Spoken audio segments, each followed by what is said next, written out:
Welcome नाज़रीन, मुझे telephone line पे ज्वाइन किया है सीनियर जर्नलिस्ट हैं, सीनियर एंकर पर्सन है मसूद रज़ा साहब मेरे साथ हैं। सर मैं आपको वेलकम करता हूं अपने शो में। बहुत शुक्रिया अंजय। आपको खुद पता है कि बड़ा अफसोसनाक, दर्दनाक, जितना अल्फाज मेरे पास कम है मैं बयान करूं, हमारे साथी, आपके साथी, हमारी कम्युनिटी, इस मुल्क के फ़र्द थे अरशद शरीफ साहब को जिस बेदर्दी के साथ कत्ल किया गया है।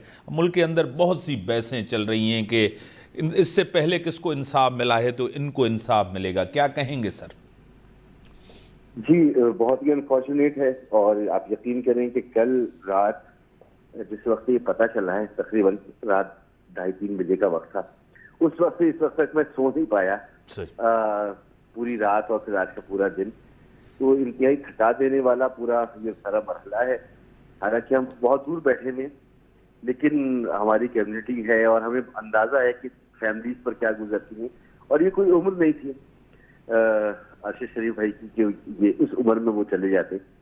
तो इंतहाई अनफॉर्चुनेट। जहाँ तक ये बहसें चल रही हैं, देखिए इस वक्त तो सबसे इम्पोर्टेंट ये है कि उनकी बॉडी पहुंचे, सही उनके लबा यकीन जो उनको करार आए। जब तक उनकी तदफीन नहीं होती, उनकी वालदा हैं, उनकी मिसेज हैं, उनके बच्चे हैं, तो उनके लिए हमें सोचना चाहिए। ये बहसें करने का वक्त जो है वो बहुत मिलेगा हमें। और दूसरी बात ये कि मुख्तलिफ तरह की बहसें हो रही हैं, तो मेरे ख्याल में इससे इज्तनाब करना चाहिए। सही कीनिया से जो उनकी हुकूमत का मौक़िफ़ है वो आ जाए, फिर उसके बाद सहाफ़ी कम्युनिटी दुनिया भर की, क्योंकि बात अब यही हो रही है कि इंटरनेशनल फोरम्स जो हैं वो इसकी कोई इन्वेस्टिगेशन करवाएं, जिस तरह से होता है इस तरह के मामलात में। तो यकीनी तौर पर अगर ऐसी सूरत हाल बनती है, और मुझे लगता है कि ऐसी सूरत हाल जरूर बनेगी इंशाल्लाह, तो जो भी होगा वो साफ तरीके से सामने आ जाएगा, दूध का दूध और पानी का पानी हो जाएगा। अल्लाह उनको जन्नत नसीब करे, उनके दर्जात बुलंद करे। सर दूसरी अहम चीज़ जो मुल्क के अंदर एक और आपको पता है कि इमरान खान साहब बाई इलेक्शन तो जीत के आए हैं, इसमें कोई शक नहीं है।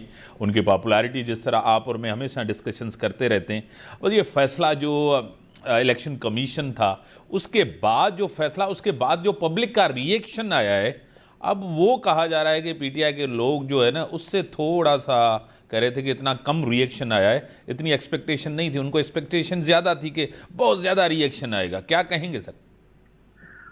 देखिए जैसे ये जो पॉपुलैरिटी होती है, ये जिस तरह बनती है उस तरह खत्म हो जाती है, और जिस तरह खत्म होती है उस तरह बनती जाती है। और ये कोई बहुत पुरानी बात नहीं है, हमारे सामने की बात है। इमरान खान साहब की हुकूमत खत्म होने से पहले इमरान खान साहब की जो पॉपुलैरिटी है तकरीबन 0 थी। कोई उन्हें पसंद नहीं कर रहा था, उनकी हुकूमत को पसंद नहीं कर रहा था, लेकिन एक ऐसा इक़दाम हुआ कि वो पॉपुलर हो गए। अब इलेक्शन होने तक, और इलेक्शन की भी पॉपुलैरिटी का ताल्लुक तो इलेक्शन के साथ ही है, उस वक्त तक क्या सूरत हाल होती है और इमरान खान साहब इसे सस्टेन कर पाते, ये वाकई एक चीज है जो हम मुसलसल देखते रहेंगे। ये जो सिनेरियो था जिसमें एक फैसला आया, तो मेरे ख्याल में वो तैयार तो थे, कुछ लोग निकले भी, लेकिन क़यादत नहीं निकली, ना ही उसने कोई इतनी जबरदस्त किस्म की कॉल दी। तैयारी उनकी बिल्कुल थी। तो क्योंकि जाहिर सी बात है जो फैसला आया वो बहुत ही माइल्ड सा फैसला है कि वो इस टर्म के लिए, जब तक ये असेंबली है उस वक्त तक के लिए नायल है, ना उनकी सियासत से कोई फर्क पड़ रहा है, ना उनकी जो है इंतखाबी, क्योंकि असेंबली तो पहले ही छोड़ चुकी हैं, तो इतना कोई डैमेजिंग नहीं था उनके लिए।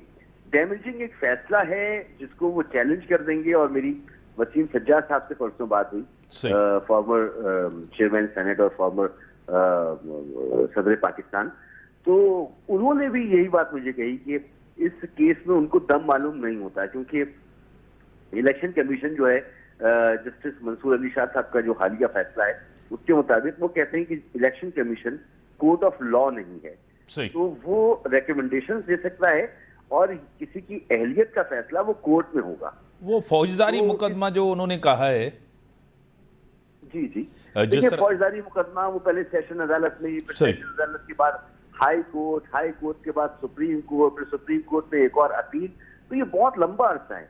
सही आपको अंदाजा है कि इस तरह के केसेस, और इस तरह के केसेस जब अगर ये बुनियादी नुक्ता अगर इनका मान लिया जाता है सुप्रीम कोर्ट के फैसलों के मुताबिक ही कि election commission court of law नहीं है, वो रेकमेंड कर सकता है تو یہ جو فوجداری معاملہ ہے یہ سیاست کی نظر ہو جائے گا. آج تک ہوا ہے کسی اس طرح کے مقدمے کا کوئی فیصلہ ہوا ہے؟ یہ سیاسی قسم کے معاملات ہیں.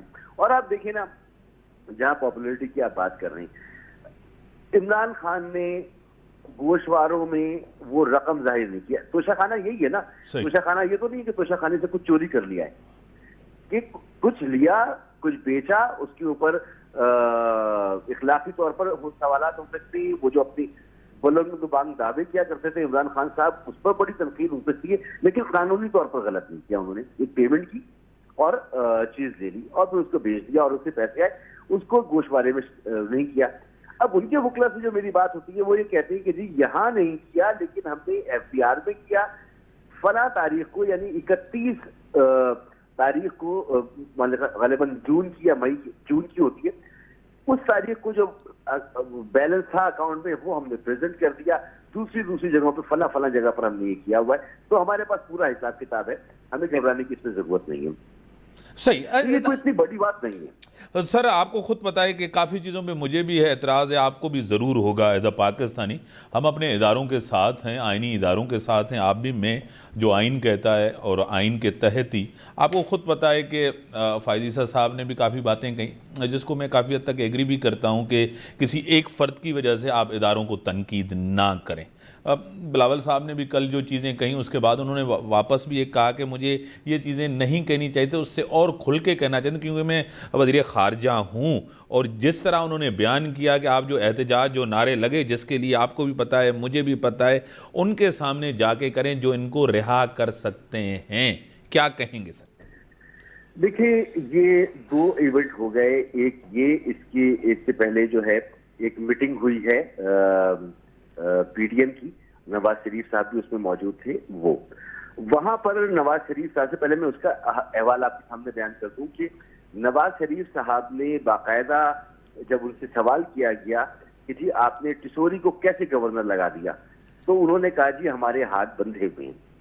وہاں پر کئی مواقع پر وزیر اعظم نے اور نواز شریف صاحب نے اور ان کی قیادت کے لوگوں نے یہ باتیں دہرائی. وہاں پر وزیر خارجہ صاحب نے اس کانفرنس میں کھڑے ہو کر اور جب کہا کہ جی میں آپ وہاں جا کر کریں، تو مقدمہ تو سندھ میں درج ہوا، قید تو ان کو سندھ میں ملی، کس کے پاس جا کر کریں؟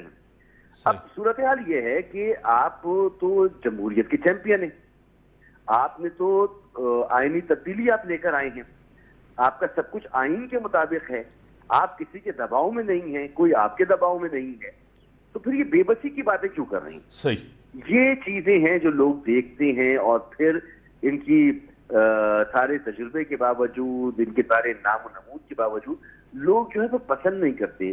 پاپولرٹی ملتی ہے پر عمران خان کو جا کر. صحیح. سر اس کے ساتھ ایک چھوٹا سا اور بھی انہوں نے ایک چیز کہی جو آپ کو اور مجھے جو ہے نا اس پہ تھوڑی سی تشویش مجھے تو نہیں کرنی چاہیے، کیونکہ ہم نے تو سیاست کو دیکھا ہے.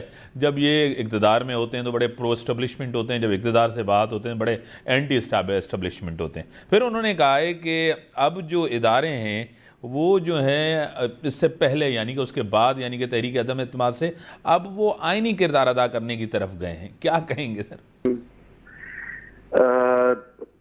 دیکھیں، آپ کو اور مجھے سب کو نظر آ رہا ہے صحیح کہ یہ اگر یہ اداروں نے یہ فیصلہ کیا ہے تو اس ٹرانزیشن میں یقینی طور پہ کوئی وقت لگے گا. کوئی سوئچ تو ہے نہیں کہ آج آف کیا اور بتی بند ہو گئی اور آن کیا اور بتی آن ہو گئی. تو اگر ایسا کوئی فیصلہ ہوا بھی ہے تو پھر اس بات کی بھی جواب آنی چاہیے نا کہ اس فیصلے کے بعد ہی تو کامران ٹسوری سندھ کے گورنر لگ گئے. صحیح. یہ اس طرح کے کئی معاملات ایسے ہیں جو جن پہ بڑے سوالیہ نشان موجود ہیں. تو جب تک ان کی واضح دلیل ہمارے سامنے نہیں آتی تو پھر یہ باتیں ہی ہو سکتی ہیں اور کیا میں کہہ سکتا ہوں. بڑی مہربانی محترم جناب مسعود رضا صاحب، سینئر ان کا پرسن سینئر جرنلسٹ میرے ساتھ ہیں. ان کا پارٹ میں آپ نظر 90 جو ٹائم تھا بریک.